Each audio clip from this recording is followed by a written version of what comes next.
Radhe Radhe. 34 size Mashrafe blouse কাটতে গিয়ে কি বারবার মাপের সমস্যা হচ্ছে? তাহলে এই ভিডিওটা তোমার জন্য। আজ আমি দেখাবো 100% accurate Mashrafe blouse paper cutting formula.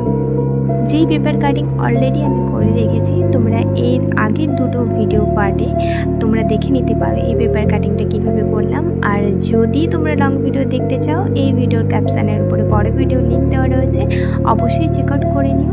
Paper cutting করে নিয়েছি, এবার আমি এখানে কাপড়ের ওপর বসিয়ে মানে লাইলিনের ওপর বসিয়ে কাট করে নিচ্ছি।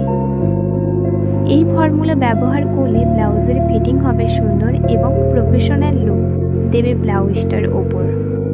ছোট ছোট এই টেকনিকগুলোই ব্লাউজকে করে তোলে পারফেক্ট। ভিডিওটি শেষ পর্যন্ত দেখো এবং কমেন্টে জানাও যে পরের ভিডিওতে কিভাবে কোন ধরনের ব্লাউজ ডিজাইন তোমরা দেখতে চাও।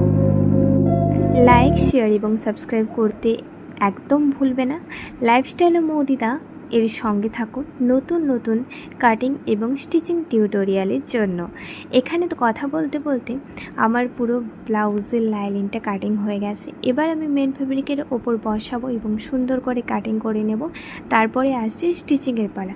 তার জন্য তোমাদের সবাইকে আমাদের চ্যানেলটা সাবস্ক্রাইব করে রাখতে হবে, না হলে তোমরা এই মাশরাফি ব্লাউজের স্টিচিং প্রক্রিয়াটি মিস করে যাবে।